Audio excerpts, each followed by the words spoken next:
Assalamualaikum warahmatullahi wabarakatuh. Halo semuanya, kembali lagi bersama saya. Dan kali ini kita akan belajar tentang sistem reproduksi. Sebelum kita bahas tentang sistem reproduksi, perkenalkan, saya Miftahul Hidayati dari program studi Madrasah Ibtidaiyah Universitas Islam Malang. Nah, dan perkenalkan juga, saya juga mempunyai dosen pembimbing yang bernama Dr. Sama Iroda Tito, SSI MSI, dan beliau adalah dosen Universitas Islam Malang. Sebelum kita membahas tentang sistem reproduksi, kenapa sih makhluk hidup itu selalu bereproduksi? Nah, jadi makhluk hidup itu selalu bereproduksi karena bertujuan untuk mempertahankan keberadaan jenisnya. Demikian juga manusia. Proses reproduksi itu diatur dalam sistem reproduksi. Manusia memiliki dua jenis sistem reproduksi. Yang pertama ada laki-laki dan yang kedua ada perempuan. Nah, keduanya ini memiliki sistem reproduksi yang berlainan, namun saling membutuhkan. Nah, sistem reproduksi adalah suatu rangkaian dan interaksi organ dan zat dalam organisme yang dipergunakan untuk berkembang biak. Adapun organ reproduksi, yang pertama adalah pria. Dan pria ini akan menghasilkan spermatozoa. Dan yang kedua ada wanita. Wanita ini akan menghasilkan sel telur atau ovum yang dibentuk di dalam ovarium. Pembahasan yang kedua adalah tentang alat-alat reproduksi pada laki-laki. Macam-macam alat reproduksi pada laki-laki ini dibagi menjadi 4. Yang pertama ada sepasang tesis. Yang kedua ada saluran-saluran kelamin. Yang ketiga ada kelenjar-kelenjar tambahan. Dan yang keempat ada penis. Testis. Testis adalah kelenjar kelamin jantan pada hewan dan manusia. Manusia mempunyai 2 testis yang dibungkus dengan struktum. Nah, testis ini berperan pada sistem reproduksi dan sistem endokrin.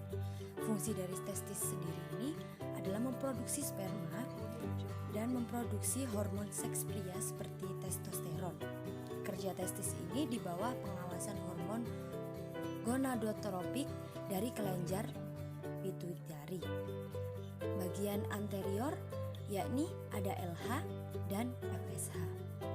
Yang kedua, saluran kelamin. Saluran kelamin ini dibagi menjadi 4. Yang pertama adalah epididymis. Epididymis ini adalah saluran yang keluar dari testis dan tempat menyimpan sperma sementara. Nah, letaknya epididymis ini adalah di atasnya testis. Yang kedua adalah vas deferens. Nah, vas deferens ini adalah saluran lurus yang ujungnya berakhir di dalam kelenjar prostat. Memiliki fungsi untuk mengangkut sperma dari epididymis menuju kantung sperma. Nah, letaknya berada di sebelah kiri pojok atas pada gambar yang telah saya sediakan. Yang ketiga adalah saluran ejakulasi. Saluran ini adalah saluran pendek yang menghubungkan kantung semen dengan uretra. Saluran tersebut menyemprotkan sperma hingga masuk ke dalam uretra dan selanjutnya diejakulasi keluar. Nah, yang terakhir ada uretra. Nah, uretra sendiri adalah saluran yang terdapat di dalam penis dan memiliki fungsi mengeluarkan sperma dan urin. Letaknya uretra ada di tengah-tengah di bawah kelenjar Cowper. Yang ketiga ada kelenjar kelamin. Kelenjar kelamin sendiri dibagi menjadi 3. Yang pertama ada vasikula seminalis. Nah, vasikula seminalis ini adalah kantung semen atau mani yang dindingnya menghasilkan cairan lendir yang mengandung fruktosa, asam askorbat, dan asam amino sebagai makanan dan pelindung sperma sebelum membuahi ovum. Yang kedua ada kelenjar prostat.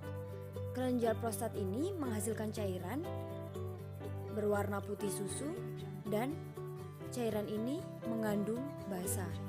Nah, cairan ini berfungsi untuk menetralkan sifat asam pada saluran vas deferens dan cairan pada vagina sehingga sperma dapat bergerak dengan aktif. Nah, yang ketiga adalah kelenjar Cowper. Nah, kelenjar Cowper ini adalah penghasil cairan pelicin. Dan yang keempat adalah penis. Penis sendiri adalah organ kopulasi dan berada di luar rongga tubuh. Penis memiliki penyaluran sperma ke dalam alat reproduksi perempuan. Di dalam penis terdapat uretra yang dikelilingi oleh jaringan erektil dengan banyak rongga dan mengandung pembuluh darah. Nah, pembahasan selanjutnya yakni tentang pembentukan sel kelamin. Nah, pembahasan selanjutnya yakni tentang spermatogenesis. Pembentukan sperma atau spermatogenesis ini terjadi di dalam testis. Nah, spermatogium bersifat diploid dan selalu membelah diri secara meiosis, sehingga jumlahnya relatif banyak. Sebagian spermatogium membesar menjadi spermatosit primer. Nah, spermatosit primer ini terus membelah diri secara meiosis membentuk spermatosit sekunder. Spermatosit sekunder ini membelah diri kembali secara meiosis menjadi spermatid. Nah, spermatid ini didiferensiasikan menjadi sperma. Tiap-tiap jumlah sperma memiliki jumlah kromosom setengah dari jumlah kromosom spermatogenium.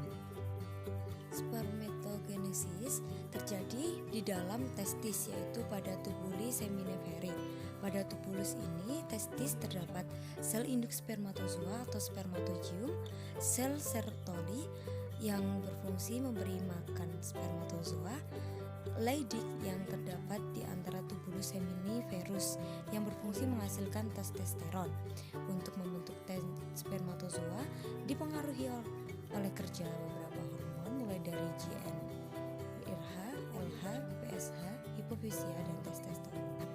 Spermatogenesis ini dibagi menjadi 3, yaitu spermatositogenesis. Nah, sperma ini akan membelah menjadi spermatosit. Yang kedua ada meiosis. Spermatosit ini akan membelah sampai spermatid. Nah, yang ketiga ada spermiogenesis. Spermatid mengalami perubahan menjadi spermatozoa.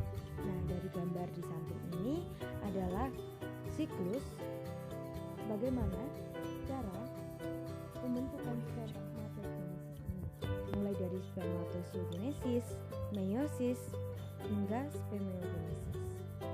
Selanjutnya, kita akan belajar tentang alat-alat reproduksi wanita. Alat reproduksi pada wanita ini dibagi menjadi 5 bagian. Yang pertama ada sepasang ovarium, yang kedua ada oviduk atau tuba falopi, yang ketiga ada uterus, yang keempat ada vagina, dan yang terakhir, yang kelima, ada organ kelamin bagian luar.